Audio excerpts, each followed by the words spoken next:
Let's get a thumbs up from the live stream people. I've been great. I got a thumbs up. Oh, I really don't. I can't do this. Great. Thank you. You can do that. Hi to everyone. My name is Michael Wheeler. I'm one of the 3 co-curators of FOLDA, the Festival of Live Digital Art, along with Adrian Wong and Marcel Stewart. And we're here at Ingenuity Labs in physical form. And hello to our live stream audience for day 3 of the startup. And these are laser talks. I will let Adrian speak more to what that's about, but I just wanted to shout out the folks that make this possible. So our partners on the startup are Sensorium, Ingenuity Labs, thank you so much for having us here, and of course the Connected Minds CFREF. And I just wanted to note, thanks Connected Minds for making this live stream available to everyone. And actually we just noted this morning that there's 3 Connected Minds PhD trainees that are involved in different ways. So Eric Godden is here, and he is a PhD trainee working with Dr. Matthew Pan on a project called Metaphysical Theater that uses VR and robotics to explore haptics, I guess is the shortest version of this project we're all working on here at Spiderweb Show. And then Laurel Green is also here as part of the festival, and she's Dr. Laura Levin's trainee. And then we also have Shabnam Sukadev here, and she is working with Mary Bunch, and she's making a documentary about the festival. So great to have all those trainees involved in the festival. I will throw it to Adrian Wong. Thanks very much. I'm Adrian Wong. I'm one of the co-curators of FOLDA and the startup. The Laser Talk session this morning is an opportunity for us to hear from our colleagues who are artists, technologists, thinkers, about what they're working on. So we're calling them Laser Talks because they're sharp, they're short, they're focused, they're burning hot.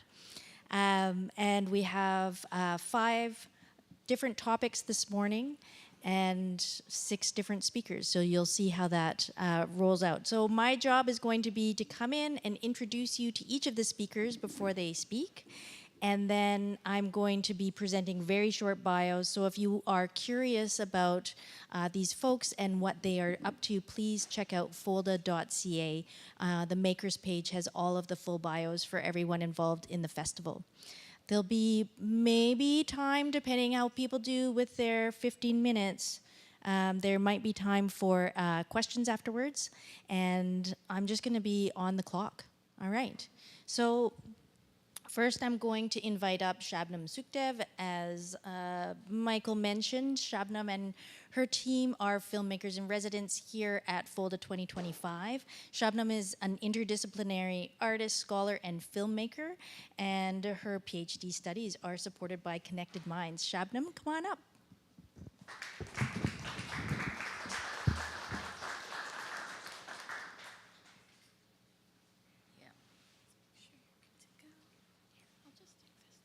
Thanks for coming out this morning after this excellent performance 2021 last night. I couldn't sit through the whole performance because I thought I will not sleep after that. So I had to prepare for this. All right. Yeah? Go for it. And the microphone is here. And You're just going to hit present. oh, yeah. Bring it back. I'm going to hit present, the button that I Oh. showed you earlier. Where's it gone? It went off to the right side here.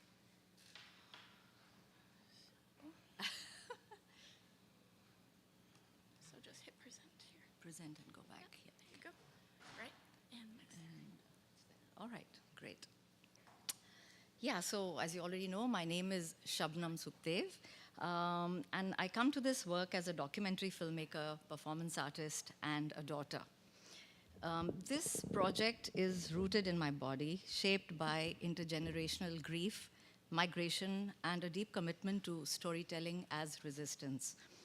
Embodied code is not only a theoretical exploration, it is a personal and political response to how systems, especially artificial intelligence, abstract, extract, and erase voices from the margins.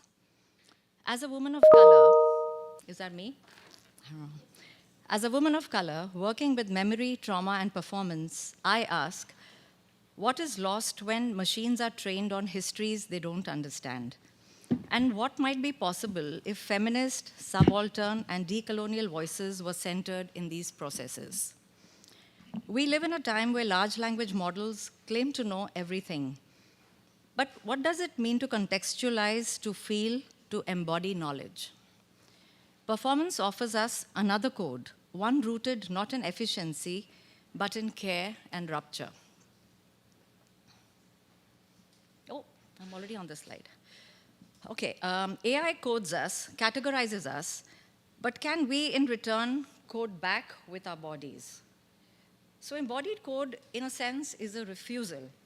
It's the assertion that our bodies and their stories, traumas, contradictions cannot be captured by the cold logic of AI.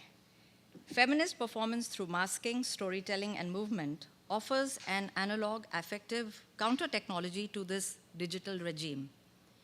What happens when we center the body as a site of knowledge and resistance? I explore embodied practices such as storytelling, masking, archival performance, methods that refuse to be flattened into categories. These practices aren't just metaphors, they are technologies of resistance.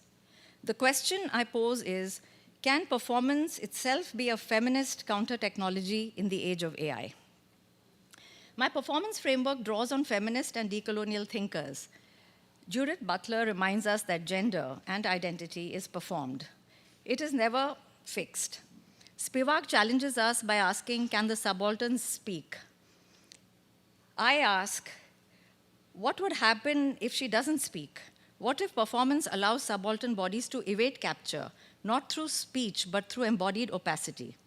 What if she performs, masks, dances, mourns, and in doing so reclaims a space beyond translation or classification? Audre Lorde insists your silence will not protect you.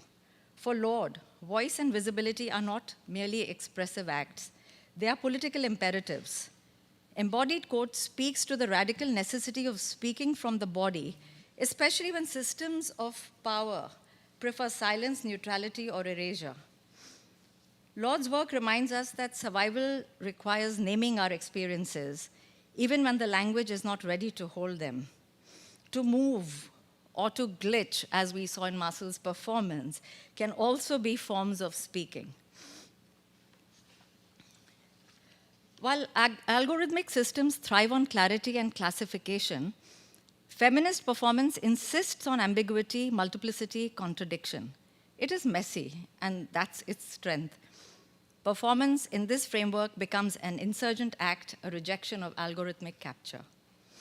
So I use autoethnography as both a lens and a methodology. My digital performances are my experiments to map how memory, grief, and identity circulate through the body. By embedding myself, my mother, my lineage into the narrative, I push back against AI's impersonal gaze. These are not polished narratives. They are desire lines. Desire lines are pathways people naturally create by repeatedly taking a direct route, often bypassing designated paths. Desire lines are unofficial, embodied paths we carve when official routes fail us. These embodied pathways are intuitive, affective routes that refuse to follow algorithmic order. The body knows another way. These performances aren't structured like code. They unfold through touch, silence, memory, rupture.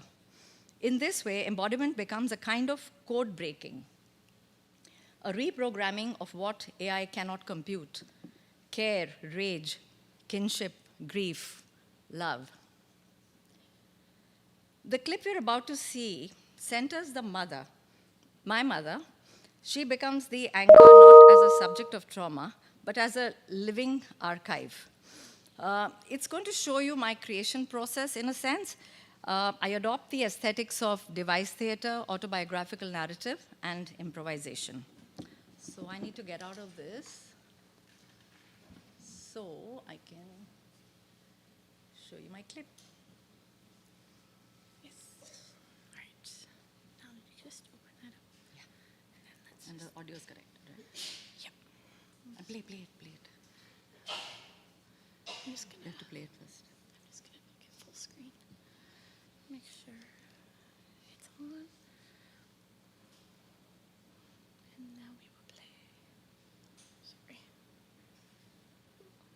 Yeah. Let's run. Let's not, yeah. Let's Okay. do sections. If the tech isn't ready yet, let's run sections. Really? No, Yeah. I don't want you to get exhausted.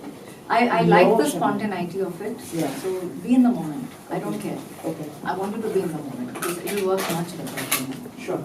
I started working on this piece as a solo performance in which I wanted to have a conversation with my mother. See the camera how it looks. Over time, it became a deep dive into our respective lives, going back in time, going back generations. Yeah? Yeah. Get it? Yeah. It's great. It's a form I'm experimenting with for the first time. And then you can just do this, and when you're looking in the mirror, this, it could be this. You know, I don't know how that looks, but As I showed my mother some of my edited material, she started sharing with me about my grandfather's gambling habits. Sorry that I betrayed your trust. I was all you had. You were in bed, recovering from a flu.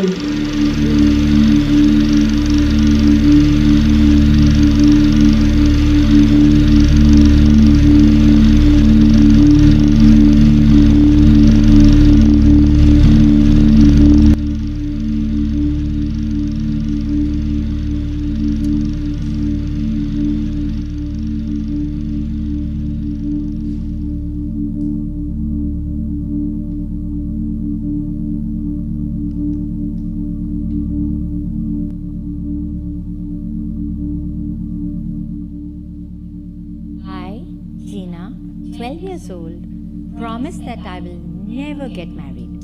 You, my parents, promise me that you will never force me to marry ever, no matter how old I get. I had no choice that day. I went out to buy vegetables so that I could prepare a hearty soup for you. But I tricked you instead. You called it jailbreak marriage, Mama. You never forgave me. That's because I never felt sorry for what I did. We never talked about it, did we? He had told me, your mother will never let you go. Not with me or any other man. The only way you can get out of that house is if you get married or if she dies. A new document had taken the place of the one I had guarded with my life. Mother, I am so sorry that I hurt you. So sorry for what I did to myself. So sorry that it had to end this way. So, what do I do now to gather these truant memories? Evasive and elusive, but showing up unexpectedly, grabbing me unawares, just like now. Never trust men. They say one thing, but mean another. He has loved many before me. Mother had warned me. I would rather die than go back to him. I cried for days. He would come chasing after me and beg for forgiveness, make promises. Please, Nikki, I don't know what comes over me. Please come home. I can't live without you. We couldn't have enough of each other. Wow, it wasn't jailbreak marriage. No, Mother, he's not into men. No, he loves me. I had found love at last. Steady now. Sorry, I didn't introduce myself. I am Gina.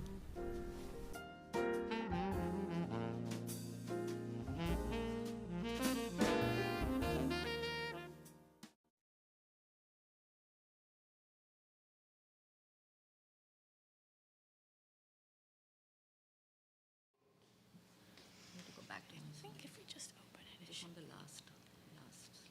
Actually, just go to the last. Yeah. Great. So, okay, this is not a conclusion. It's a call to all artists and technologists who are present here, activists, coders, caregivers, witnesses, to all of us shaped by and resisting the algorithmic gaze. Embodied code asks, what stories will we tell in bodies that AI cannot predict? Thank you.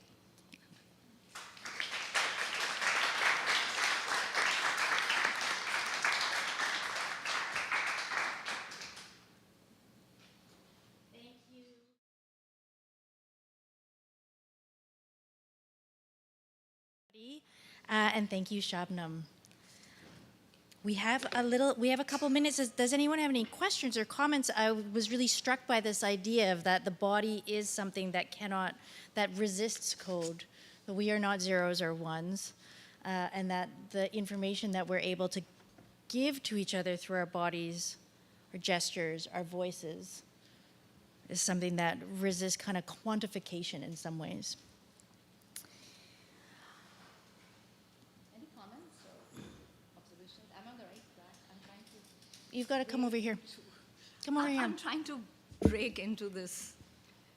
I'm Alice in Wonderland, in the Wonderland of artificial intelligence, and I don't want to train it. I want it to understand me and reflect that understanding back to me. So I'm actually looking for collaborations. My son is a coder, but he doesn't want to do anything with me.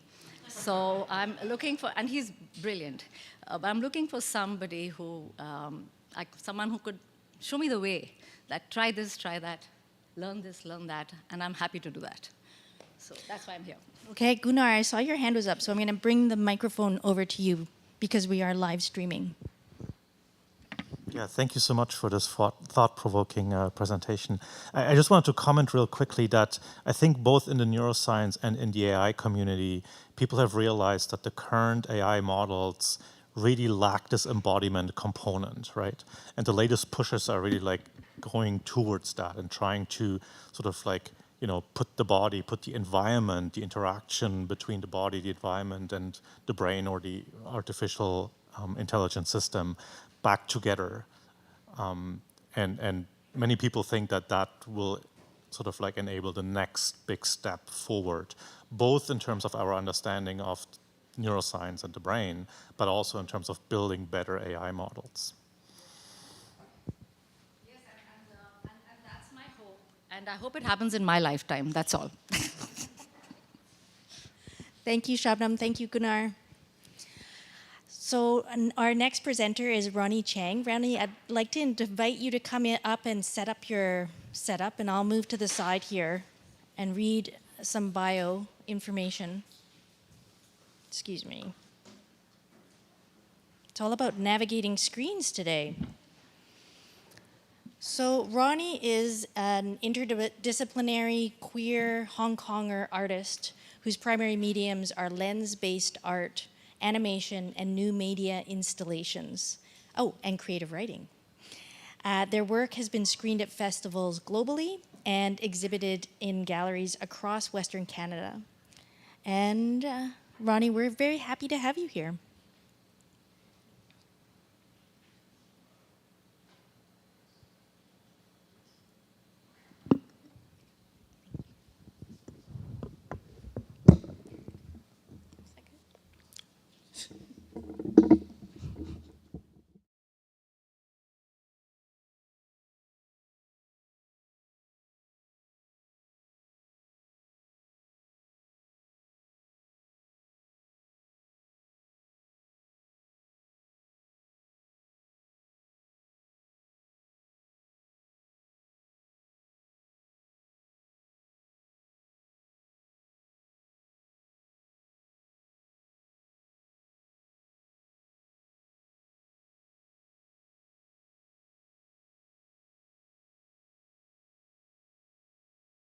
For the movement commissioned artist. Yeah, I'm based on the unceded ancestral territories of the Musqueam, Squamish, and Tsleil-Waututh nations, colonially known as Vancouver. And I'll be presenting this project of mine titled "The Light Will Take You Home," Choi Gong Tam Ga. And yeah, my project actually has like some parallels with Shabnam, so that's quite cool. So just a bit of backstory on myself and the project. So I was born and raised in Hong Kong, and I left for university at the age of 18 for university in the States. Until about a year and a half afterwards when the 2019 Hong Kong protests happened, and my parents decided to leave Hong Kong, obviously because of the political state of Hong Kong. And so I had to take a pause on school and return to Hong Kong, help them pack up, and basically shove all of my childhood belongings into 3 suitcases. And we moved here to Canada, and this all coincided with the peak of the pandemic, so travel was even harder. And like moving with all your belongings in suitcases was even harder. And so in the span of 4 years, I had 15 different living spaces, and so I was bouncing around all sorts of places. And eventually, when my parents were settled in Vancouver, I transferred to UBC in Kelowna to finish my degree. In case people don't know, Kelowna is like a 5-hour drive away from Vancouver towards the east. And so yeah, throughout all of this, I always had questions like, what does home mean? How do I navigate my complicated relationship with Hong Kong as a queer person? While also having this deep love and care for Hong Kong. And when a home that you once knew and loved begins to fade and dissolve in your personal memory, and also just in terms of the state of how it is, what is home?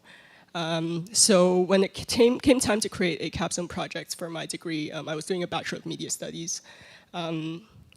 I decided to create this project, and obviously it was my last year in university, so I was also feeling the feelings of graduation, and you know, the plan was always for me to join my parents in Vancouver after graduation, so I knew that there was another move coming up, and obviously it's a very different context than, you know, moving from Hong Kong here.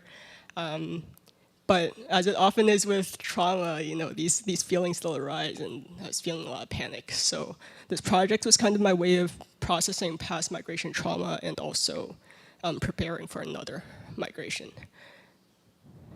So a text that really informed this piece was Sarah Ahmed's Queer Phenomenology, who Ahmed argues that to be oriented is to be turned or to turn towards certain objects that help us find our way.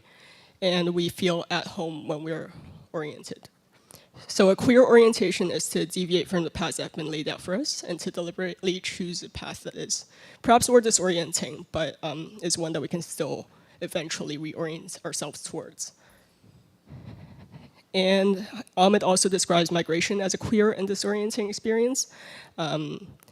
So lots of relevant themes here.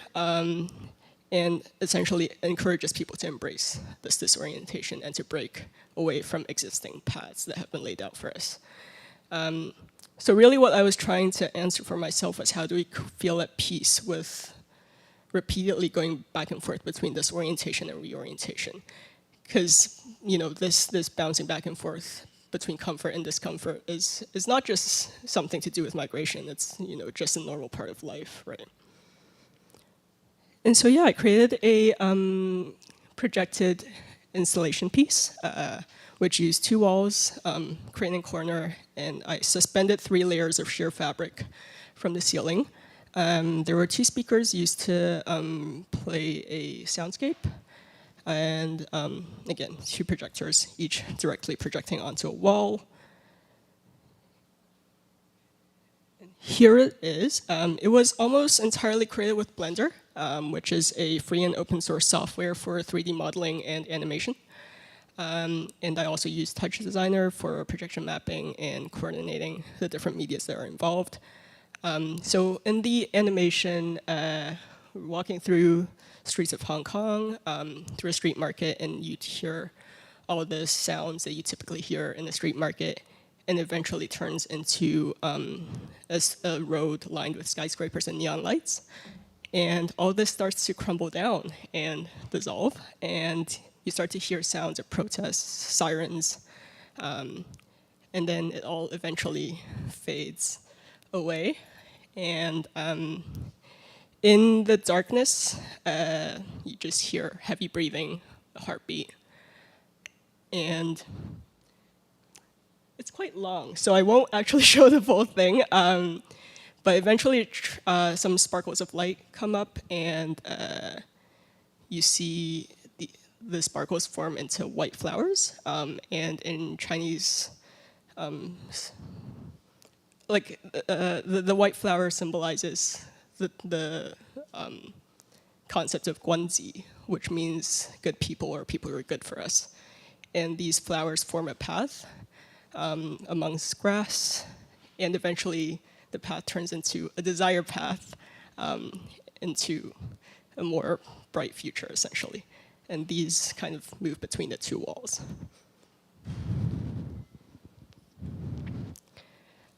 So there are a couple of things I want to point out with this project. Number one is the parallels between installation arts and migration. When I think about migration, I think about a loss of space, specifically a loss of access to a space that I'm so familiar with.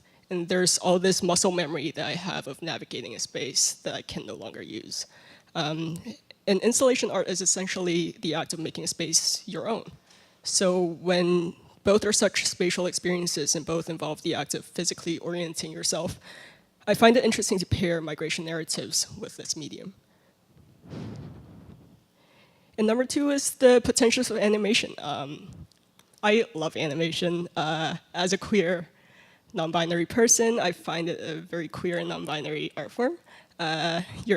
Similarly, you're creating and recreating space from scratch. There's the potential to create literally anything you want. You can control the physics of the world that you're creating. And specifically with this project, I'm creating a place in 3D space that perhaps isn't 100% truthful in terms of geography, but it's based on memory and personal experience. So it's a good way for me to demonstrate my internal vision of Hong Kong. And I also find animation is a cool way of movement. I find it to be an extension of the body, and I'm able to kind of perform through animation, and it's a way of imbuing objects with my own movements. And so it allows us to tell traumatic narratives that are difficult to put into words. And as Anne Spekovich says in Archive of Feelings, the challenge of archiving traumatic moments of history that are so saturated with emotion is that emotion and memories are ephemeral, and traumatic memories are even more so. So with the ways our minds tend to dissociate from trauma and block out trauma from our memories, how do we tell these stories? Finally, there was some audience participation involved in this. With the fabric, it created an opportunity for people to play around with it. And also because it does obscure the view, from certain angles, you kind of have to kind of move around the space, find a spot that you think you want to view the piece from. A lot of people came up to me during the opening night and were like, so where should I stand to see this? You can literally do whatever you want. You can walk through the fabric. You can. Some people will actually end up laying amongst the fabric, and that create the effect of looking like the buildings are falling onto you. So there are all sorts of different ways that one can choose to view this piece, which I found pretty cool. And the audience ended up being kind of performers themselves. It was a really echoey room, so audience breathing ended up being kind of incorporated into the sound design when everything went silent and all you could hear is a heavy breathing. And the audience could actually hear their own breathing as well. And also, the movement of the fabric changes depending on audience movement. So like if you're walking through it, it have maybe softer ripples. If you're like literally moving it around, there are greater distortions. So kind of reflecting the idea of community and like community allowing, like for example, when I'm in community, I feel less of that nostalgia for home. And so I see Hong Kong a little bit less in my mind's eye. So yeah, what I continuously try to do is use art and that archive of feelings for personal and collective feelings in a way that doesn't pathologize and medicalize trauma. And I find this to be my form of political resistance. The combination of media, art, and space created an affective experience where trauma can be expressed, shared, and understood in a communal setting where everyone's sharing the same space in the same room. And so this allows for the possibility of individual and collective healing. Thank you.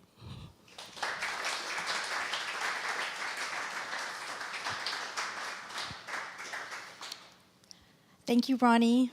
I wonder, before you unplug your computer, I wonder if there's any questions or comments, reflections on this beautiful presentation. Thank you so much. Yeah, Shabnam. Thank you. It's amazing. In fact, I was just thinking about your audience. Were there children in your audience? There were some, not mostly just because it was at a university, but there were some, yes. Yeah, because it's interesting. I could just imagine a child just wrapping themselves. Yes, in the kids who were there had lots of fun. Yeah. Any other thoughts or reflections? Thank you so much. Oh. The animations are really gorgeous, like beautiful job on those. And I'm curious about, because you also mentioned community, the choice of not having any people in the market scene, and if you thought about that and chose against it deliberately.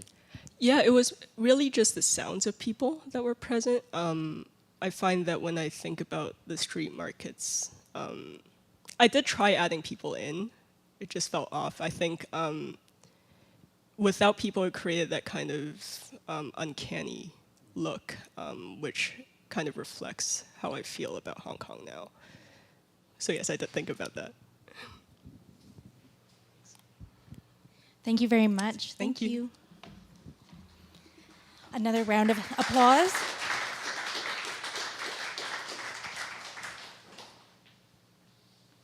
All right, so next, yes, it's you, Zachary McKendrick is coming up here.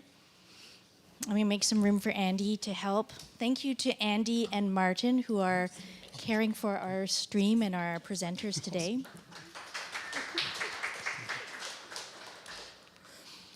So Zachary McKendrick, who you might know as Zach McKendrick, is a director, actor, researcher, retired professional wrestler, if you're looking for small talk later. At the intersection of drama, technology, and human-computer interaction. And if anyone did attend 2021 last night, you'll also know that Zach is a wicked gamer. Yeah. I'm gonna vamp a little bit here. So we have two events today at FOLDA. The first is the artist reception for Kinomics at the Agnes Etherington Garages, which are on Stewart Street. And then later this evening at 8 p.m. Eastern Time is the performance of Windrush by Marcel Stewart, back there at the back of the room. If you are not in Kingston, lucky you, because Windrush is being live streamed tonight, and you can catch the show at www.folda.ca/livestream. Are you ready? You're good. Okay. Zachary McKendrick. Microphone check. 1, 2. What is this? Thank you. Thank you. Good morning. Thank you so much for the introduction and for inviting me to be a part of these incredible discussions, performances, and presentations. My name is Zach. I'm a first-generation Caribbean Canadian. My family comes from St. Lucia, Barbados, and Guyana. I come to you today from the University of Waterloo, located on the traditional territory of the neutral Anishinaabe and Haudenosaunee peoples. The main campus is situated on the Haldeman Tract, the land granted to the Six Nations that includes the 6 miles on either side of the Grand River. Also, as a researcher, creator, theater maker working in and with digital technology, I'd be remiss if I didn't also acknowledge the many, many people that make this work and our meeting here possible today.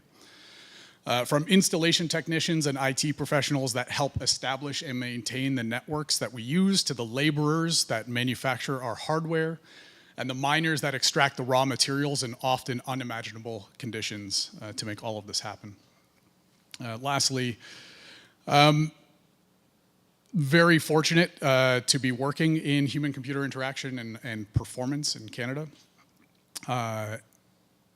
And want to acknowledge the access to technology that I and a lot of us in this room have. And just say that as we ask the questions that we think are important and relevant within this domain or tell stories that are meaningful to us, it's important to remember the countless voices that are unable to contribute to this discussion, whether that's through means or access. So as you're going forward and creating projects and looking for collaborators, see where you can reach out. Good morning, everyone. I invite you all to join me in a very quick body break. If you're able to, willing to, want to, no pressure, no stress. Peer pressure does help though, so the more people get up, the better. Participate to the extent of your ability. Just really quickly, we take a nice deep breath in through the nose and out through the mouth. And in through the nose and out through the mouth. And on the next deep breath in, bring your shoulders up to your ears. Deep breath in. And exhale and let them drop. Don't forget to bend your knees a little bit. And deep breath in. And out. One more time, we're going to go up on our toes when our shoulders go up. Deep breath in. And come down. And one more time, up. And down. Good. We'll do a little box breathing, and then I'll let you all sit back down. So we're going to inhale on a 4 count, hold for a 4 count, exhale on an 8. Okay? So inhale, 1, 2, 3, 4. Hold, 1, 2, 3, 4. Exhale, 1, 2, 3, 4, 5, 6, 7, 8. Great. Deep breath in, and on the exhale, just shake it out and make some sound. Deep breath in. Awesome. Thanks, everybody. My pleasure. So, as I've said, and as you all know by this point, my name is Zach. Hi. I am an actor, a director, and former professional wrestler. I have worked across Canada in opera, theater, film, and television, and internationally in human-computer interaction research. Most recently, I snuck a bunch of performance practice technique into a research project with a group of fantastic collaborators and presented it at the Conference on Human Factors in Computing, also known as CHI, in Yokohama, Japan, just last month. However, despite previous explorations with robots and drones, my work and research interests are primarily centered around 3 key concepts. So that is virtual reality, which creates immersive experiences, allowing users to interact within a 3D environment as defined by Milgram and Kashino. Human-computer interaction, or HCI, which focuses on optimizing the interaction between humans and computers, typically with an emphasis on usability and participant experience. And then also drama, and more specifically performance practices in this context, referring to the methodologies used in drama and theater for character creation and embodiment, such as acting techniques. My research at the intersection of these 3 domains has resulted in 2 primary research questions, which is how can XR support traditional performance practices? And how can we leverage existing performance practices to support holistic participant engagement in HCI research? So, in 2020, this little thing happened that forced a lot of live entertainment venues to shut their doors for a while.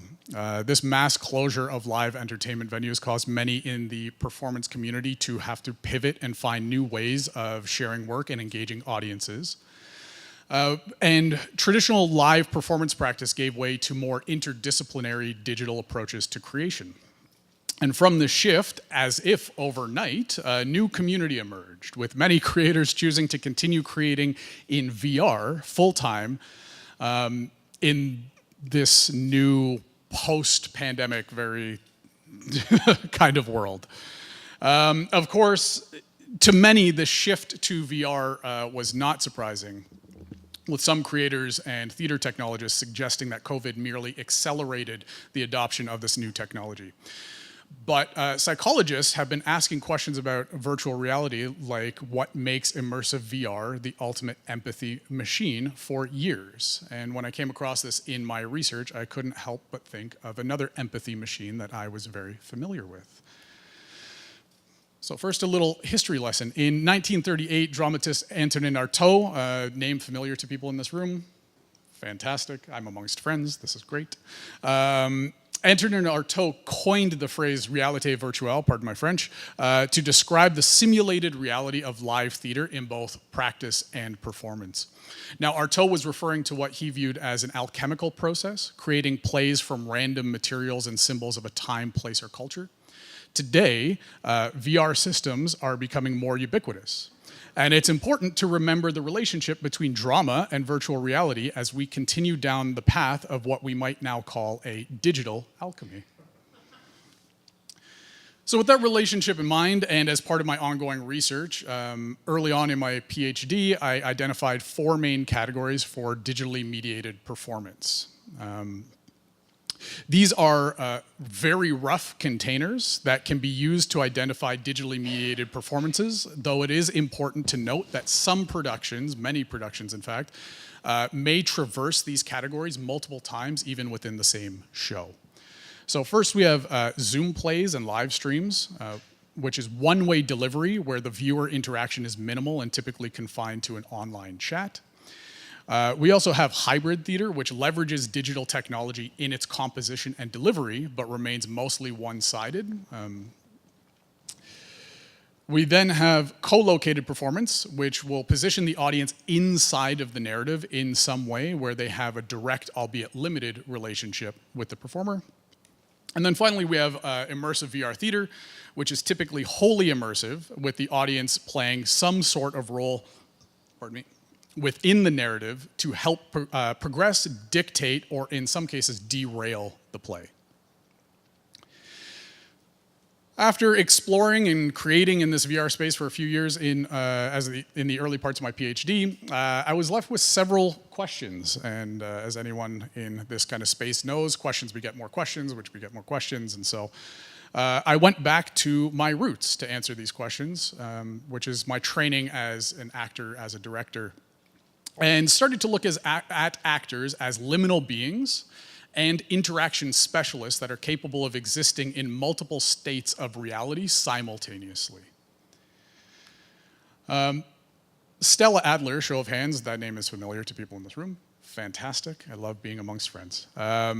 Stella Adler says that carrying a spear makes you a different person. Right? Interacting with a physical object changes the way that an actor perceives and thus engages with their surroundings. So too, wearing a VR headset changes you. This shift in perspective poses a challenge when using digital technologies to recreate performance environments. Introducing too many elements at once can have adverse effects. For instance, the more tech the actor engages with, the further they get from focusing on the work of the scene. In other words, the more technology, the higher the cognitive load and the lower the feeling of immersion and embodiment in the participant. So, to try and navigate through this, we introduced a thresholding protocol. This is a series of short physical prompts based on the work of acting teacher Michael Chekhov that we do before entering and then after exiting our black box environment. These exercises lead the performer through several non-invasive actions designed to connect the participant with their own body while also calibrating the avatar to the environment. To build our environment, the virtual rehearsal suite here, we started with an empty room and borrowed the stage plot that would be familiar to many theater practitioners, which is the orange grid lines here to denote upstage, center stage down, left, center, right. And then we added the mirror, which comes from dance practice as well, to help the participant calibrate their physical movements with the avatar while also acting as our downstage marker. But seeing as how we're in VR, we also took inspiration from some other familiar spaces as well, including the versatility of Star Trek's holodeck, or Abed's Imaginarium for my community fans. We also took the invitation to practice from fighting game training levels. And then finally, the familiarity of mission indicators that come from RPG games. And so, the virtual rehearsal suite.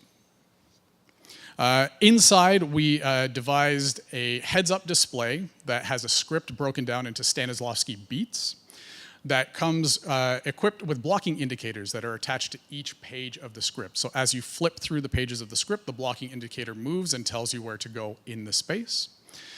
We, of course, have the mirror so you can observe your own movements. And we included props that would be familiar to actors inside of a standard black box environment, in this case, a cube, right? To test the VRS, we ran a performance workshop. 6 of our participants attended the workshop in a rehearsal studio that mimicked the dimensions of the virtual room, while 2 participants came in via Zoom at home. This is my favorite picture from all of the work that we did, because our participant is acting and their dad is doing laundry in the background and just kept coming in and out of frame, and they had no idea, and it was amazing. That's great. So all 8 actors were placed inside of the virtual rehearsal suite. They had 6 feet by 6 feet of physical space to navigate through with 2 controllers and joysticks, and they were navigating through the larger 30 by 45 foot digital space. They were given 30 minutes a day for 5 consecutive days to work on memorization and blocking of William Shakespeare's To Be or Not to Be. After a total of 2.5 hours of rehearsal time over the 5 days, the actors were asked to perform the monologue twice inside of VR and then twice in real life without the aid of the heads-up display. The goal was to replicate the text and blocking from the VRS as accurately as possible. Of the 8 participants, 7 completed the full week of rehearsals. Of those 7, 6 completed the exercise with over 90% textual and blocking accuracy, translating from just moving their thumbs through the virtual space to the full movement in the physical space. Our 2 professional actors boasted over 95% accuracy, which would have been higher, except one of the actors stumbled on one word. They caught themselves, but based on our metrics, we had to count it as a fault. Our participant 7, unfortunately, was unable to complete the performance portion, but this is likely due to 2 factors. 1, they had the least amount of performance experience amongst the group, and 2, they had intentionally spent the majority of their time in our rehearsal sessions, not rehearsing, but instead trying to, quote, break our system. Across all but one of the participants, the virtual rehearsal suite served as an effective tool for performance practice. Additionally, all participants could spend longer inside of VR and reported less motion sickness during and fewer instances of VR hangovers after performing in the thresholding protocols. This was noted as helpful before the session, but mostly after, when they transitioned back out of VR into their own physical body. Our design, of course, could use some improvement. Multiple participants commented on our color palette being a little overwhelming, especially for people susceptible to migraines. It was a very stark contrast, so that needs some attention. The red cube, which was intended to be a familiar object inside of the space for the actors, actually served as a topographical marker when the performers switched into the real life space, which was really interesting. And then several participants commented that it was easier to feel immersed in the exercises because they were viewing the avatar not as a depiction of themselves, but as the character, so they could step into that space. P2, our least familiar and most resistant to virtual reality technology, I should say, remarked that the physical differences of the avatar in themselves stopped them from feeling self-conscious about their movements and performance. They saw it as kind of an outside other. While P8, on the other hand, started to feel responsible for the avatar and equated the to be or not to be speech to the existence of the avatar itself, all of which suggests that the design of the avatar has little to do with the levels of immersion specifically when it comes to actor engagement. Perhaps most impressive for us was our more seasoned participants or professional actors were actually able to decipher directional cues and character building cues from the way the script and blocking was set up in the room. I'll quickly run through this stuff because I'm overtime. But my future work is focused on embodiment and embodied interaction, both theoretically and practically. So I'm expanding this work both in HCI with robots, with drones. This is some of the work that you can see here. I'm happy to talk about any of it here. Come and find me. That shouldn't be in there. That's 1 second. Talk amongst yourselves. There we go. I hate when that happens. Thank you for your time and your interest and for your patience with me running over a little bit here. I look forward to any questions or comments, or come and find me and talk to me at any time. Thank you.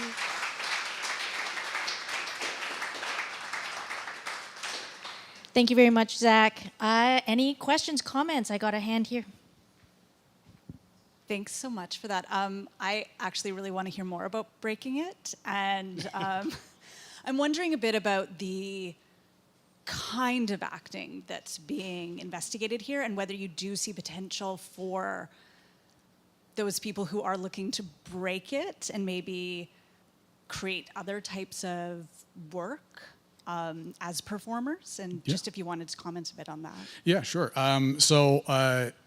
My approach to this was based on my own training. So I come from like a classically trained theater background. So that's kind of how I entered this space, looking at a tool to support that, and both in VR and in transition into real life. But in terms of the breaking of it and the application to other forms, I think it could be applied to a lot of different creative mediums. We're right now investigating what it means to have multiple bodies present inside of this neutral black box space, and with the notation mechanisms that we have in place with the blocking indicators, implementing, I can't say too much about it right now, but implementing different controls so that it is a collaborative experience with people inside and outside of the system.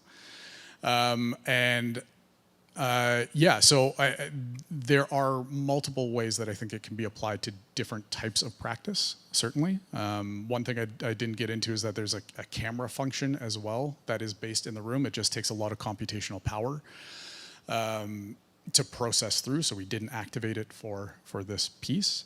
It just depends on what you want to explore through, but there's possibility. The goal is to do it with the minimum amount of technology possible.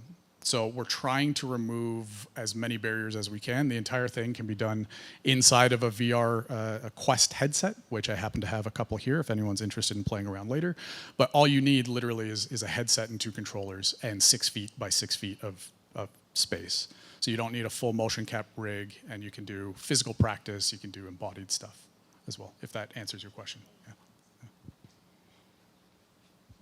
Thanks very much. I'm doing my best. Phil Donahue running to the back of the room. Really awesome stuff. This is like really stimulating and compelling. I'm curious, and maybe this is for a conversation later, but sure. Technology as prop, technology as scenic and environment, and you're bringing up Stanislavski and you're bringing up Chekhov and stuff. I'm just curious if you've ever delved into technology as like scene partner, a la Jim Carrey, The Mask. Like you put on the mask wants something out of your body, but you're revolting, like it becomes a scene partner. Yeah. And I'm just curious, there's some people in the US looking at it in using Meisner, like a repetition kind of thing with you and not Avatar, but like you and the actual technology. I'm just curious if you've delved into that as well. Yeah. Thank you for that. I haven't yet. I'm currently, if anyone's interested, there's a research study that I'm going to be running as a 2-day workshop at Waterloo, where we're looking at the possibility of the VR headset as mask, in fact. And so how can we use like Comedia techniques to influence how we step into virtual avatars, and then how does that physical representation of the archetypes from Comedia then translate into social relationships in VR? So not in tension with the technology itself, but looking at different modes that we can apply to the technology. Yeah. Thank you. Thank you so much. I know everybody. there's lots of questions, but I'm going to move on. And I know that Zach is really friendly, and we'll talk to you later.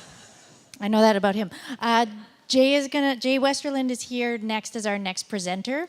And while he sets up, I'm going to read a bio. Oops. You're here to supervise. Just for support. Thank you. All right, so Jay Westerland is a digital strategist and design leader with over 20 years of experience shaping how people engage with culture and knowledge and technology. He leads interdisciplinary design teams that blend UX, media production, data strategy, and service design to create inclusive multi-channel experiences for cultural organizations like the National Arts Centre in Ottawa, which is where we met. And a big shout out to the National Arts Centre, who has been supporting, through your department, Jay, supporting FOLDA since its very beginning. Woohoo! Thank you, Jay. Over to you. Thank you. I can probably skip over a lot of the stuff I was going to say at the beginning. So yes, thank you.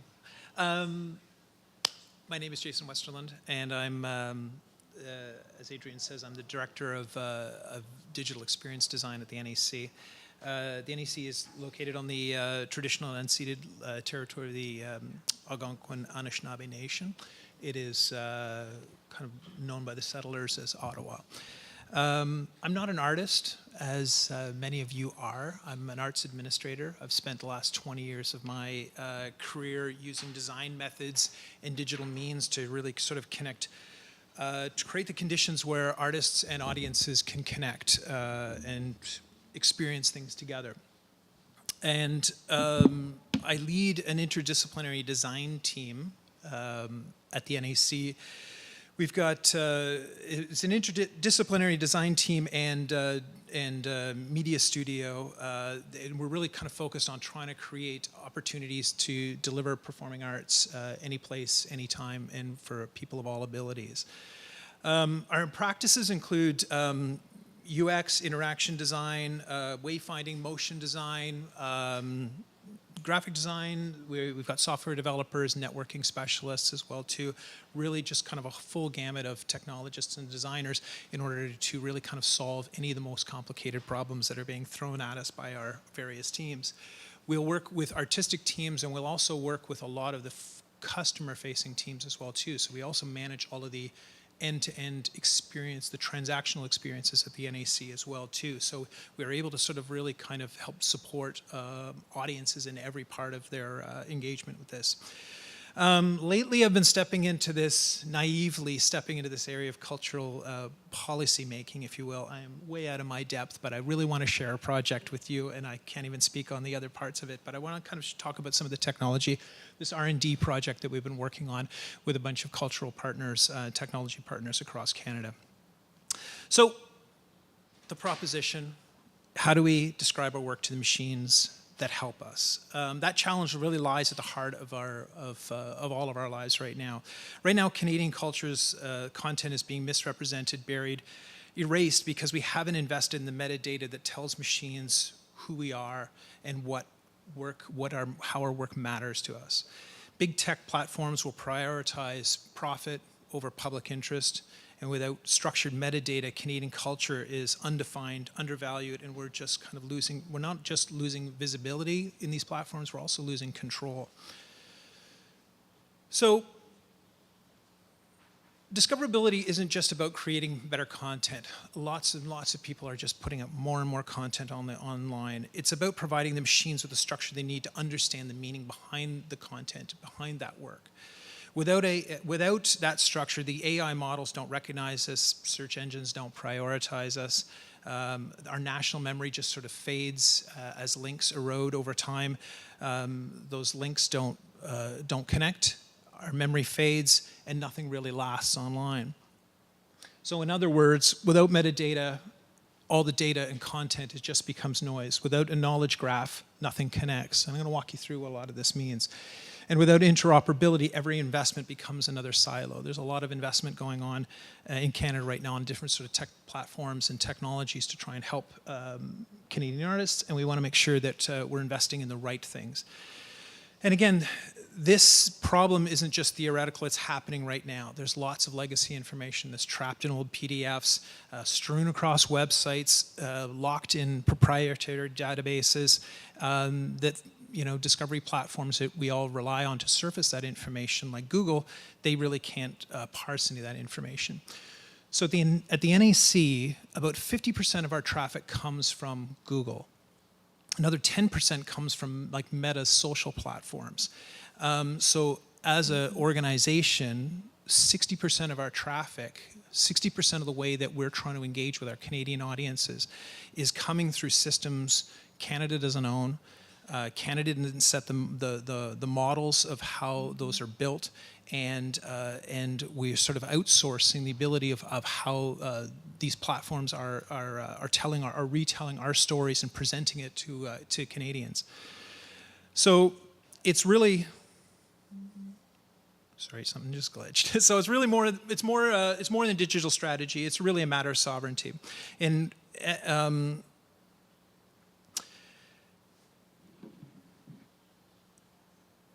the internet is no longer the democratic commons that it was when I started working on it like 20 years ago. And like many of us were dabbling on it, it's really changed. It's a landscape that's curated by algorithms and governed by big teams big teams and big platforms. And we're not really sort of investing in that digital DNA that's helping sort of surface and reconnect all of our digital legacy online. So without this kind of metadata, and I'm going to walk you through that here, all of this kind of structured, inoperable metadata, Canada loses its agency on how our culture is ranked, how it is found, and how it is sort of interconnected. What ends up happening as a result of that is that we can be misrepresented online or ignored completely. When an internet is shifting towards being kind of optimized for profit and not necessarily for meaning and understanding. And we run a risk of kind of falling and just dissolving into the algorithm. So let me just give you an example here. When you ask something like ChatGPT about a famous Canadian artist, it gets things wrong. We've all experienced this. ChatGPT can be dutiful and eager, a diligent kind of servant that it's doing, but it can also make things up that it doesn't understand. And in its eagerness to sort of make these connections, it'll sort of talk about, it'll try and confidently give responses to things that it doesn't actually know. And that's also because it's been fed a diet of information that didn't necessarily come from Canada, or it wasn't really presented in a way that these machines could understand and make those types of connections. Another example is, hypothetically, you've produced a play. It's been out on the, it toured for a bit, it had its shelf life. But maybe 6 months later, somebody comes back to try and find that piece. And the problem is that it's kind of evaporated offline, online. There's no more event pages. YouTube clips don't sort of show up. The touring history of that piece is no longer available. Any awards that it may have come together, any of the tangible information about it was probably buried in some sort of a PDF, some sort of a program note or something, and it's all just sort of like evaporates. And really what's happened here is that none of that material was actually produced from the beginning to actually be findable in the future or linkable or interconnected and preserved over time. And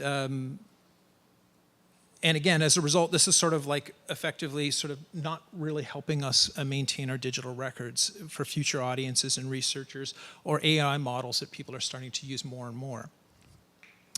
So how do we mitigate this issue? So this is a simple page right off our website for an event that's coming up later this month, actually.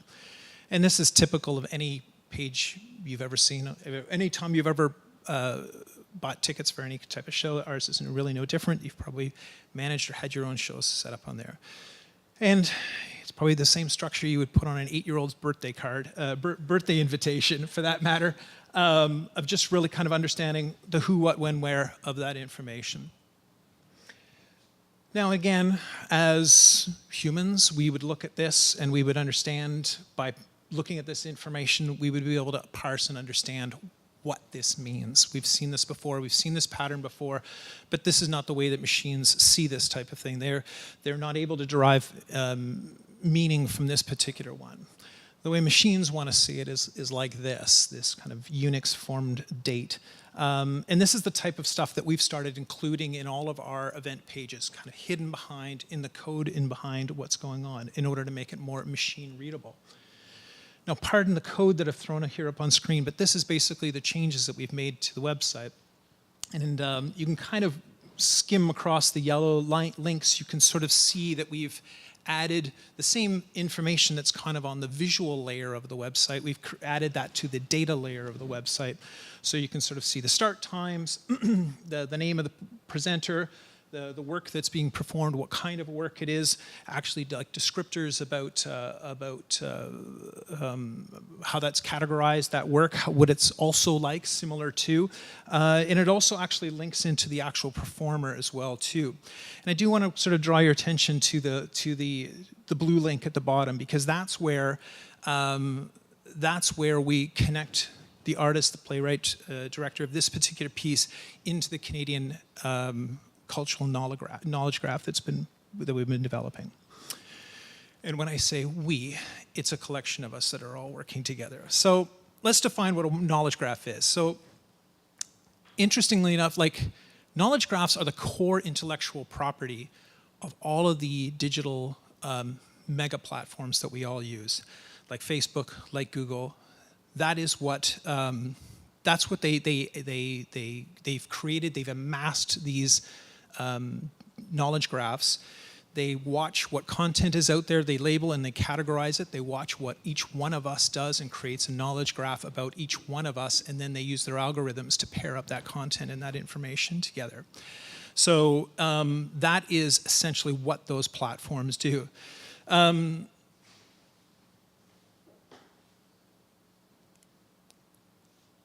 These become the drivers of engagement online. Recent numbers I've been looking at is that Netflix reports that over 80% of the content that people watch on Netflix is driven by recommendations. It's not by search. It's not by something else came up. It's because the algorithm knew what you watched and what other people watched, and it's serving it up. So it's 80% of the engagement that they're driving on there. YouTube is doing the same kind of thing, and it's at 70%. So 70% of the videos that people watch on YouTube are because you watched one thing and it recommends something else. So it's critical that your content is all kind of structured and labeled and connected, not just within those platforms, but externally as well, so they all link together and tell that full story of that piece that you've been working on. So that means that for Canadian performing arts content to be available on these platforms, and a significant portion of these potential audiences actually come from AI suggestions and AI algorithms, opposed to necessarily intentional search. But there's hope. We have good news. We've been working on a model, and there's an arts data. This project is called Arts Data. This is what the network is called. It's a knowledge graph, which is kind of this sophisticated interconnection of arts presenters and arts organizations that are sharing their content online. Over the last 7 years, the Canadian Heritage and Canada Council have invested about $5 million in different kind of sparse grants along the way that has helped us sort of build up and cobble together this technology over time to start to build this out. You can see some of the numbers here of what's actually in that knowledge graph right now. There's about 40,000 events, 7,200 artists, Canadian artists in there, about 2,200 arts organization. I think the NAC has amassed, we have so many artists that come through, we end up sort of upcycling and handing off a lot of that content into, we end up uploading and sharing a lot of our content. I think we've contributed about 3,000 of those bios into the system ourselves. So what makes it unique is also just sort of its focus on reusability. And I'm going to give you some examples of how the NAC has reused it on a global scale right now, this year, of a project that's live right now. So any information that gets uploaded into Arts Data and shared through Arts Data can get picked up by any other organization, and they can reuse it, and they can enhance it, they can recycle it, they can upcycle and send it back to the thing in case they find that there's information missing. This has sort of reduced a lot of duplication of work, a lot of copying and pasting between, if anybody's kind of worked on the arts administration side, it's a whole lot of copying and pasting between bio sheets and web entry forms and all of that kind of stuff. It reduces all of that because it's able to sort of sync up through the cloud, and it's able to get the most recent information from this sort of shared ecosystem, the shared commons of other arts organizations. So the Arts Data mission is really simple. It's to ensure Canadian performances and artists remain discoverable in a world dominated by algorithms and controlled by global tech giants. It sounds so grim, but it is the reality of where we're at. So back to this example here. Again, I sort of pointed out that we sort of look at this particular link. We're talking about Emily Monet, which is an indigenous, she's a Algonquin Anishinaabe theater practitioner. She's multi-talented. I think she's producing and directing and starring in this particular piece. But you can see this URL actually links into the knowledge graph in the behind the scenes. Through that knowledge graph, we're able to, well, not we are able, the Indigenous Performing, like on the other side of the internet, the Indigenous Performing Arts Alliance has put out recently an Indigenous data sovereignty paper and initiative that they've got underway that is trying to focus on improving Indigenous self-determination in digital spaces. So if we, the NAC, properly attribute Emily's nationality, her First Nation status in here, it will automatically get synced into that. So anytime any artist that we are presenting at the NAC has got the proper metadata associated with it, it automatically gets pulled into that system. We've invested in this that IPA, Capicoa, and the NAC went together on a grant application to hire an Indigenous librarian residence that works out of the Capicoa offices in Ottawa. And they work with the IPAA members to just validate all that information, to make sure that it's actually correct, that people's art forms are properly identified, their names are properly spelled, their nation affiliations are properly acknowledged as it goes. The NAC has been, this is a second project that we've been working on. The NAC is currently presenting the art. We've curated the art, cultural stage at the Canada Pavilion in Osaka, Japan. This launched in mid-March, and it runs until mid-October. It's a lot of programming. We've got 100 artists that we're bringing through here, and we use the Arts Data Network. We were bringing 100 artists over to put them on the stage at the stage in Osaka. Many of them are established artists. Some of them are emerging. We had to build the bios out for all of these, and what we ended up doing was building this all using this Arts Data technology. We went out to the network, grabbed a lot of bios, social links, video clips, audio samples, and everything, and we were able to sort of pull it back. So we were able to rapidly develop this experience. What's great about this is that we've been able to get Global Affairs interested and fascinated in this project, as well as Destination Canada, which is NAC's, is the Canada's cultural board.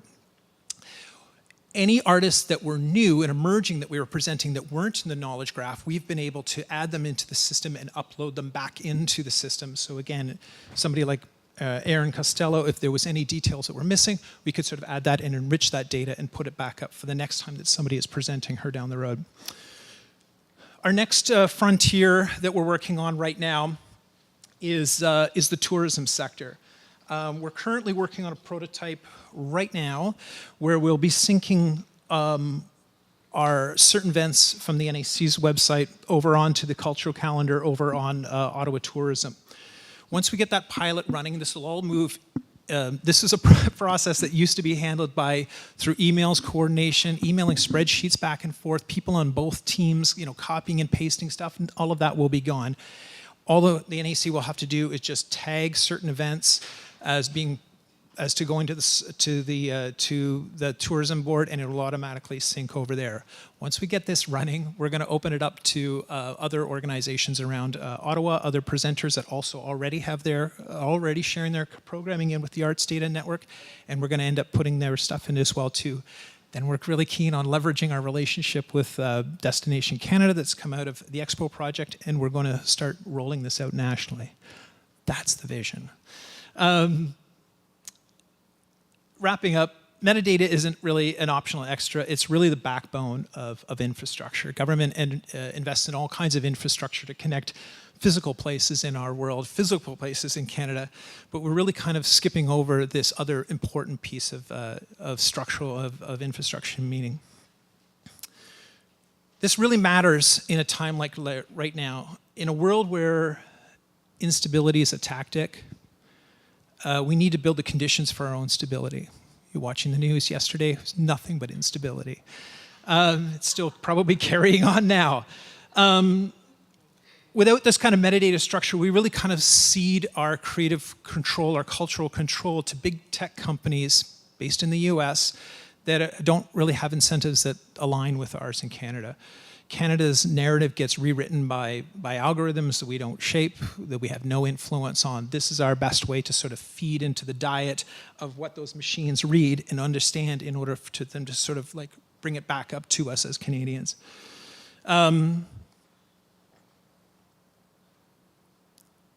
This work is being led by an Arts Data community group. You can see our membership here. We're working on defining the different structures. Think about it like library sciences, of just making sure that there's actually a known structure of how this works. Many of these different groups are all running different local, regional projects that are aggregating, francophone artists in Montreal or different performers into La Vitrine is running a show, sort of aggregating shows and programming in Montreal to bring it all together into one particular place. That's one great example. NEC is just trying to run at a slightly larger scale on this. If you're interested in learning more about this project or getting involved in it anyway, this is where you can learn more about us. That's all I got. Okay.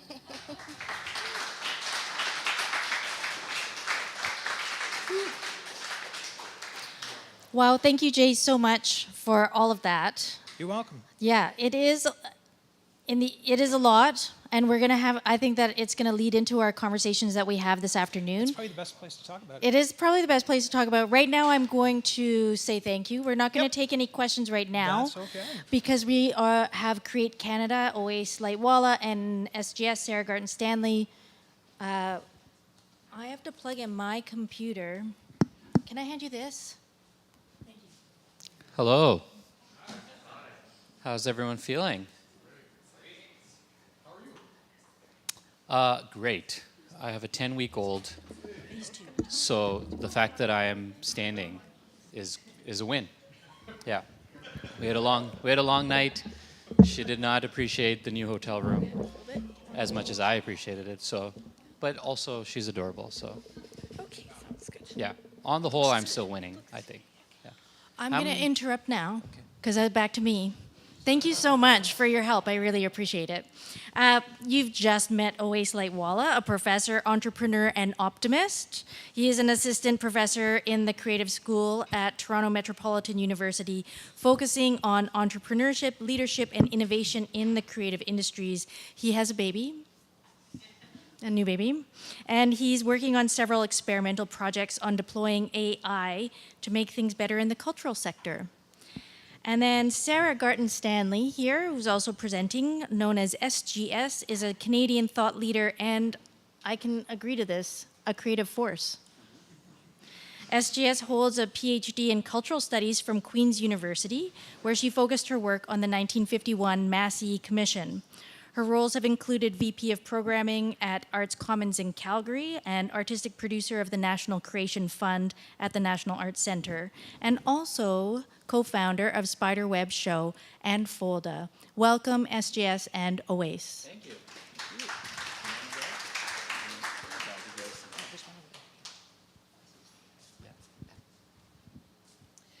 So first of all, what an incredible morning of talks, laser talks, which without having talked to you about this, it feels like it's perfect groundwork to describe some of the things that we've been thinking about in terms of this project, which started about a month, 6 weeks before the election? Something like that. Like too late. Too close to the election we started working on it, basically. So what we thought we would do is just introduce you to this artifact, which hopefully will be found on Arts Data soon. But it's an artifact that came to be, as always said, too late to lead us to the election. And we didn't necessarily know for sure that we were leading to the election. We knew an election was coming. It was before the election was called, actually. Right. And more we were responding to this question about cultural sovereignty. So we weren't thinking specifically about some of the implications that Jay was just bringing forward, but definitely thinking theoretically about some of those questions and ideas. So perhaps we should just read what our primary purpose statement is. The primary purpose of culture is to supercharge Canada. Supercharging means spotlighting the unexpected and untried, unleashing the full innovative capacity of our people. Supercharging means we don't apologize for what makes us unique. Sorry, not sorry. Supercharging means building a future where everyone thrives. Supercharging means we aggressively get out of our own way. Supercharging is not about making us the greatest nation on earth. In A Fair Country, John Ralston Saul argues that we are a Métis nation. Canada is shaped by Indigenous values and enriched by a plurality of traditions, egalitarianism, negotiation, and inclusivity. To not be the USA is to espouse caring, as seen in our attempts at reconciliation, universal healthcare, multicultural policies, official bilingualism, a different relationship to gun controls, and maple syrup. This country has talent, ideas, and money. We do not need more. We need fearless affirmation of who we are. Anything that gets in the way of our creativity is a threat to sovereignty. We need to look to communities rather than institutions to define what culture is and what Canada is. We need to create the conditions for authentic connection. We need to discount the phrases, but it didn't work there, or it worked there. Refuse any attempt at validating or invalidating our imagination through the lens of some other great place. Let's be candid. We are the grand experiment. So let's be a living experiment for good and try new ways of doing. The Massey Commission was a cultural plan from 1951. That's before calculators, color television, microwaves, and let's face it, before almost anyone reading this or listening to this was born. The people who wrote it imagined a lot of things, but they couldn't imagine the internet or reconciliation, let alone AI. Let's make something for now and for our collective tomorrow. Let's supercharge Canada. Let's create Canada. We'll be taking any questions now. Thank you.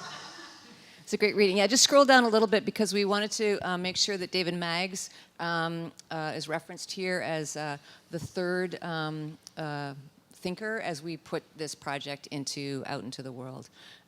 So that statement came about after kind of countless hours of a lot of frustration and trying to figure out how to put together something that could just launch a conversation. And I think probably that's more what we're interested together and with David as well in doing is to spark conversation, to get some responses back and to see whether we can move the needle and perhaps occasionally kind of light fires under ourselves and others. Yeah. Should we do the letter now? Yeah. So this statement was our first attempt between the writing collective to try and figure out what it is that we were trying to achieve. And then we kind of very much started this project without really knowing where it was going, but had this strong sense that something needed to be done to respond to the moment that there was going to be, at that time, very certainly leadership change at the federal level that maybe was one that people were afraid of, and we wanted to do something generative and productive in that time than just being sad and scared and anxious, but didn't have a very clear path of where that was going.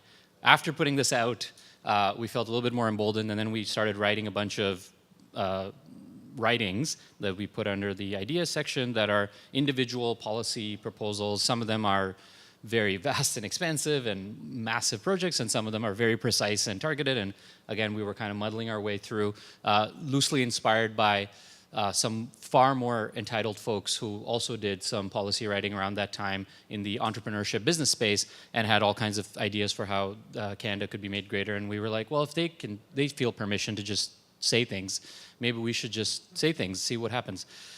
We ended with the one that we're going to share with you, which was the day before the actual results of the federal, I guess it was the day of the election, of the federal election that did happen on April 28th. We wrote a letter to the impending future prime minister that Sarah will read to you now. Yeah, it was important to us to get this out on Sunday, which was the day before, and we really didn't know. And we talked a lot about that. And in fact, when we first started this, before this project was born, the people that we put this project together with, we were like so many, I'm sure, of you who were thinking about these questions, were imagining that we were going to be having a lot of conversations with the Conservatives about the cultural policy moving forward. And so obviously over the course of the election and because of the leadership in the United States and because of the question around the 51st state and sovereignty, everything started to shift, but we still didn't know. And in fact, the results make it such that it was kind of interesting to write it with that open thought in mind. So, dear Prime Minister, as you take on the responsibility of leading this country into its next chapter, we write to offer our congratulations, our admiration to your commitment to the work ahead, and to offer our collaboration in that work. Before we begin, let's start by getting the hard part out of the way.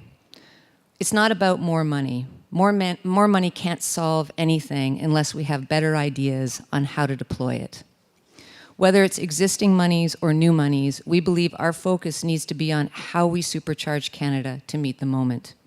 Not only is our country's need for a vibrant culture urgent, we need that culture to be of this place. But what does that mean? Canada is comprised of a multiplicity of cultures and traditions. That has always been true of this land. That's our superpower. At this moment, we also know that the cultural needs of this country are changing fast, and that is something we can embrace. Why do we need supercharging? Because there's an overwhelming sense that we have lost our way. That's why you were elected, because we need new energy and new direction as we prepare for the biggest dogfight of our lives. As Goliath casually threatens our existence, who are we? What do? We are proud Canadians not because we believe Canada holds some exceptional destiny, but because we understand that fighting to be the best is less important than fighting to be decent. We know you have your work cut out for you, the economy, housing, national security, and sovereignty, and something about tariffs we forget are those on or off, but these are small potatoes in comparison to the big spud. People aren't feeling good. This feeling can't be solved solely with low interest rates and low unemployment. We can't underestimate the power of purpose, the importance of meaning, the benefits of belonging, and the comforts of home. This is where culture comes in. Maybe not the institutional kind, but the kind that people use every day to feel like they belong in their lives and that their lives belong in this place. Our desired collaboration begins with the co-creation of new ideas. Too often, arguments about culture in Canada are about increasing resources to preserve old ideas, preservation of supply, about keeping what we have, worried that we won't have anything if we dare let go of something.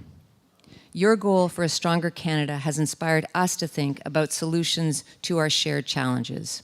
Restoring hope and confidence. Canadians feel increasingly uncertain about their future and disconnected from their communities. Introducing a cultural well-being index, which you can click through to find out about, to track and foster community participation, volunteering, and social trust would strengthen social cohesion and restore confidence in our collective future. Making a great life TM more affordable. Many Canadians are worried about affordability and feel cut off from enriching cultural and community activities. A universal Canada Culture Pass providing every citizen, resident, and refugee direct funding to access local culture would ease financial pressures, stimulate local economies, and make life richer and more affordable for everyone. Empowering youth and building national unity. Our youth face growing challenges, including disconnection from community, life, and national unity. Establishing an arts and culture core would offer meaningful engagement, career-building opportunities, and foster stronger national belonging and unity among young Canadians from coast to coast. Rebuilding and strengthening our communities. Local communities across Canada require renewed investment in cultural spaces and operations to support vibrant community life and economic revival. A dedicated community cultural operation fund would renew local venues, supporting community vitality, economic resilience, and a renewed sense of local pride and ownership. Giving power to the people. Canadians seek greater transparency and control over public spending, introducing participatory culture budgeting that directly empowers citizens in decisions about local cultural investments, ensuring spending aligns with local needs, enhances civic connection, and rebuilds trust in public institutions. We're a nation comprised of many nations. In a scarcity mindset, this is a liability. But with a view to abundance, it's an unparalleled strength. Supercharging the nation means shifting from a scarcity mindset to one of abundance. That's the work of culture. We look forward to discussing these challenges and solutions with you and your team over dinner or another setting of your choosing. Together, we can strengthen our shared sense of belonging, purpose, and national resilience. Let's have a conversation. In the meantime, thank you for working to preserve our freedom to write directly to you. Owais Lightwalla, David Maggs, and Sarah Garten-Stanley, SGS. Thank you. Thanks. And that's basically all we wanted to present, because we really wanted to have a conversation and see kind of responses and thoughts and get more into, like, there's so much that we can say about each of those ideas, about the thinking that went into it. This is the culmination of years of a collaboration since 2023, basically, that SGS and I first started on with the writing in Manifesto for Now, which maybe you're familiar with.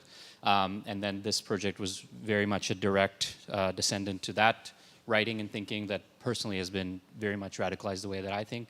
And the last thing I'll just say is, like, as an ESL speaker, it bothers me so much that the word CORPS, you don't pronounce the P in, you say core. This is very bizarre, but I'll get used to it. Do we have a second, Adrian? Are we okay for time? You have 14 minutes. Yes. Oh, yes. So I can say goodbye. Okay.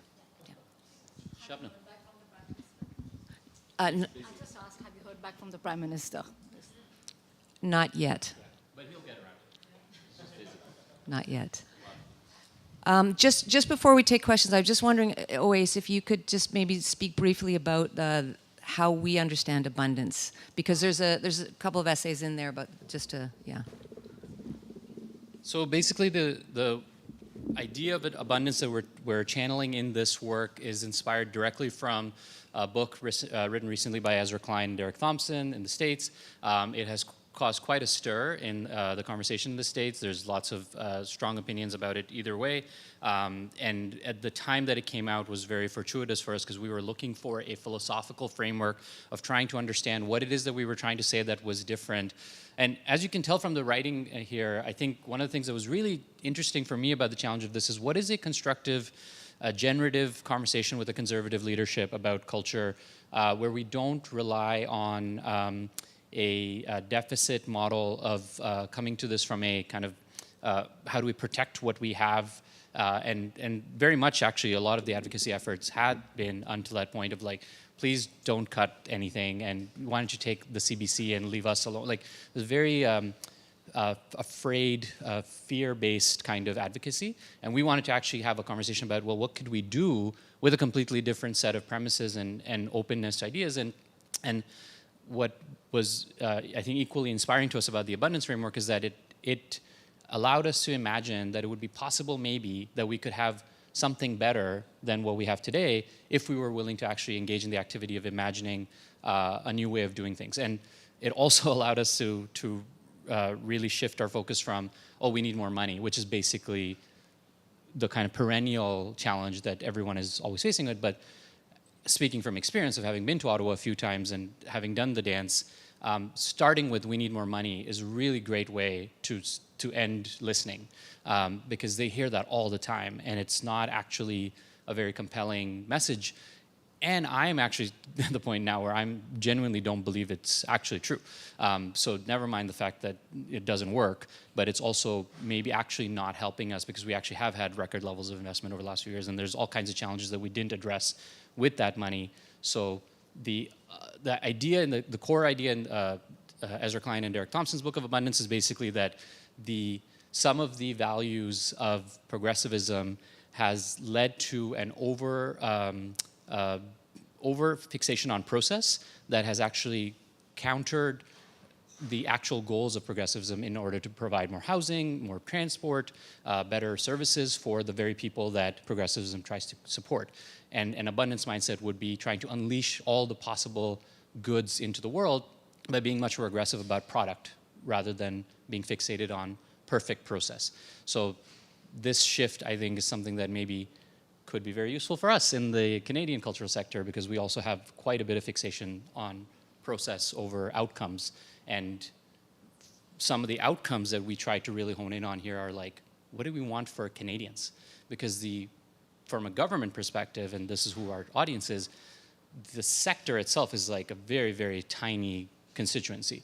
But 40 million Canadians is the point. So what do those people need as outcomes, and how are we in service to them, rather than, hey, here's a sector that needs protecting, serving, saving, et cetera, which has been traditionally the language of advocacy. That was great. Yeah. Thanks, guys. I know you know I'm a fan, and always mention the Manifesto for Now, which I did assign to all of my graduate students in the Arts Leadership Program here at Queen's last year. So I also just want to say, I feel like this is kind of connected to the previous presentation, because, you know, I came from the blogosphere, I guess is a true statement. And there used to be like so much more writing and ideas and discourse, and algorithms seem to have like taken like just the ability to talk about these things away from us a bit. It seems like, I don't know what metadata we need to keep this in the discussion as well, but it's a kind of related question for me. I picked up a couple of things that both of you said. I want to try to understand if the proposal is, because there's the one idea is that we don't need more money, which comes from the abundance, and I really appreciate that kind of refining of the abundance definition for this conversation. And there's also within the words we see right behind this idea that we spend a lot of money on maintaining things. That's like a lot of money goes to just maintaining things from the past. Mm-hmm.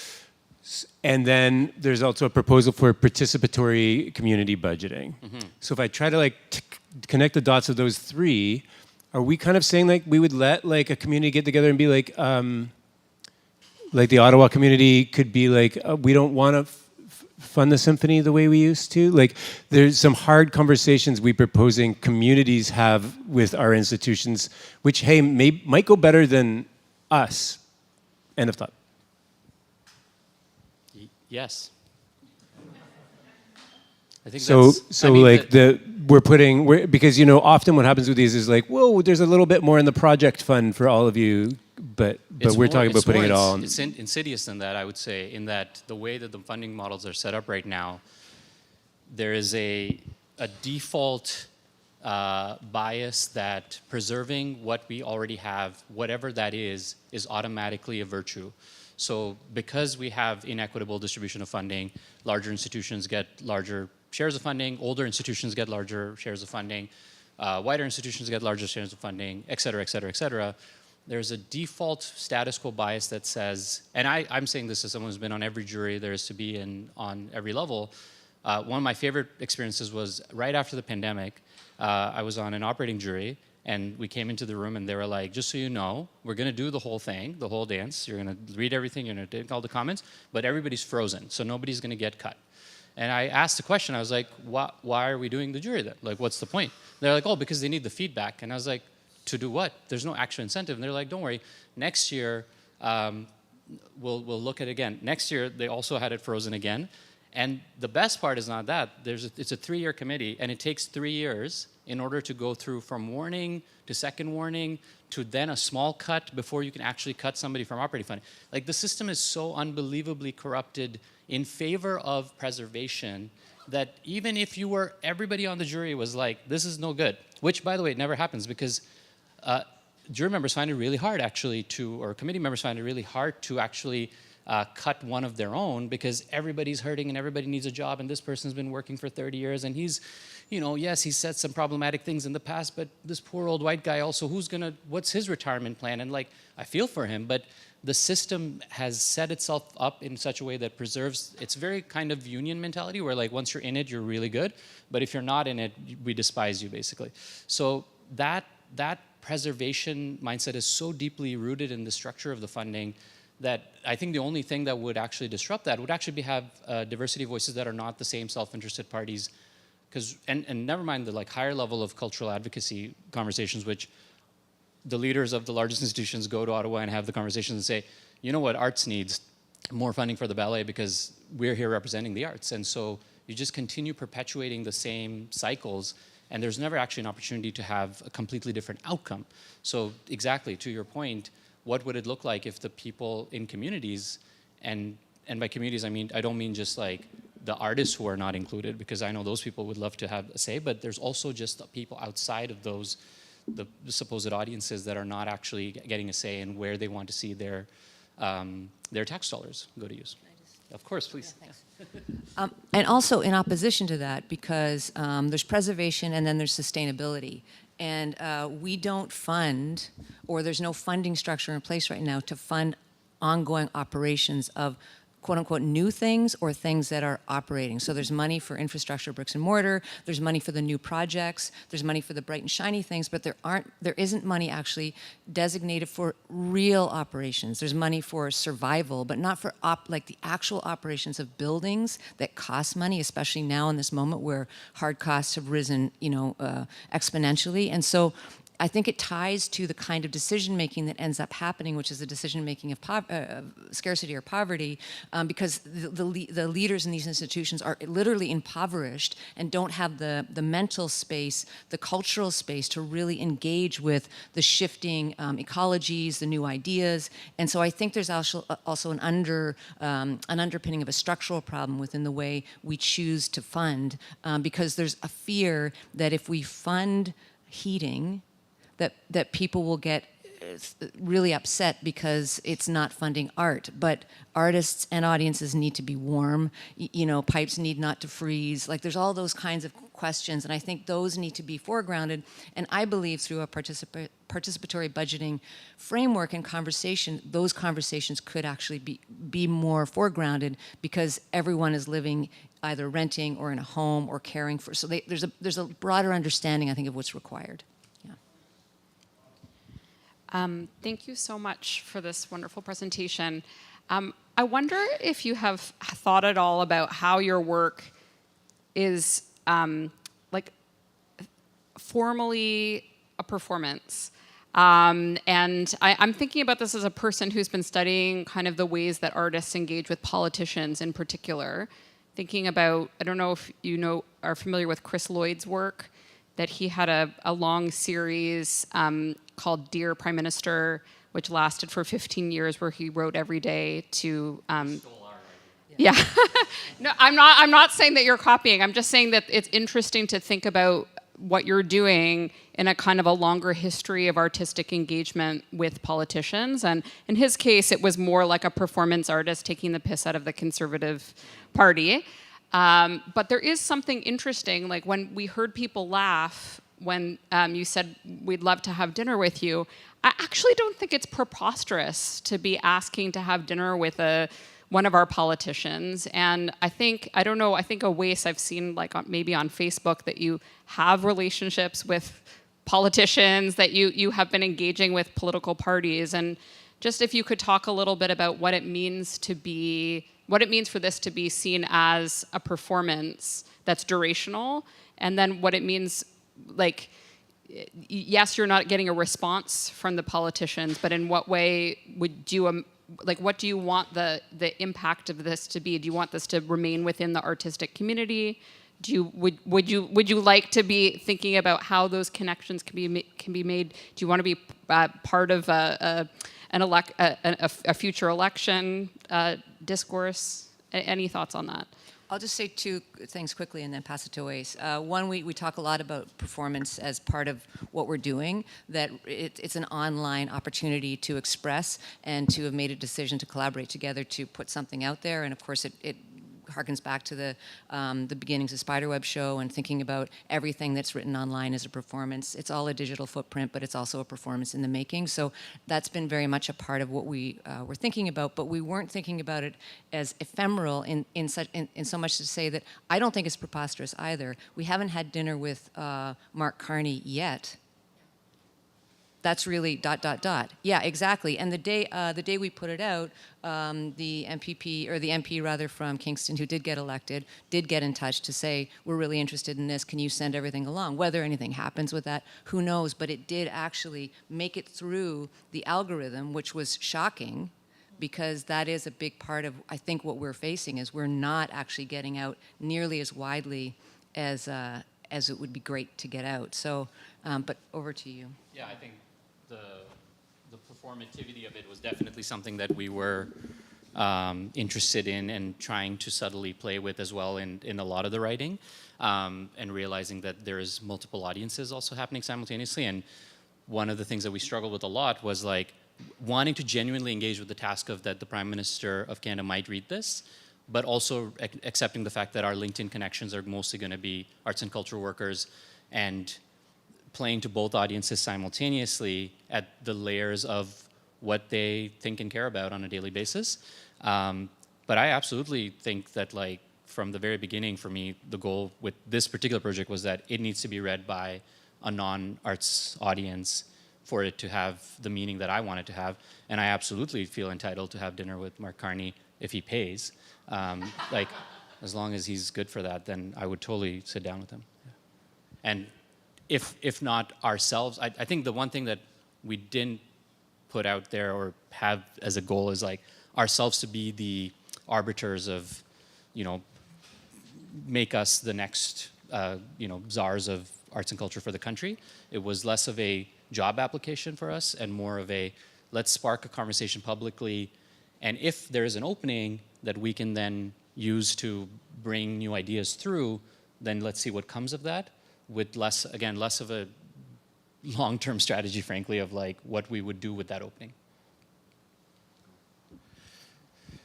Hey guys, I just want to thank you as an American to be reading this. It's very profound right now, and it's not really a question, it's just like a thank you of being able to sit here and read this at a moment of great scarcity model in America and what it has gotten us to. And just an observation of this that is why this feels profound to me is it's really looking at a bottom up. The foundation is the people, and the foundation is local, and the foundation is community, where those words are buzzwords. They're not real words in America. And it's just making me think about this fight for the arguments around DEI in America right now, which actually is the symptom of the last round of NEA last year requested DEI topics, and everyone said, we do it, and maybe 5% of them actually practiced it. And now the stripping of that is, and it's just like this top-down mentality where I actually, just connecting to what Jay was saying too, the lack of visibility of what actual organizations and actual people are actually doing in America is completely non-existent. And everyone is just claiming they do these things and they do these practices because they need $1,000, and that's how much is dropping down. So reading this is just such an amazing manifesto that is so invisible in America right now. It makes me tear up, and it's a really beautiful. Is this online? Is this accessible? Okay, great, thank you. That's my question.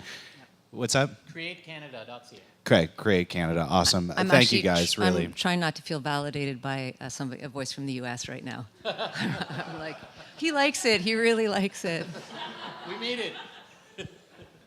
Thank you both so much. Oh, no, stay where you were. Yeah. I'm just here briefly for a moment to say thank you to the two of you. Thank you to Zach, to everybody, to all Sukdev, to Ronnie, I'm sorry, Jay back there. Thank you to everybody for coming and sharing your work, sharing your thoughts, and to those who listened and shared your words. That is it for now. So that's all, folks. Thank you.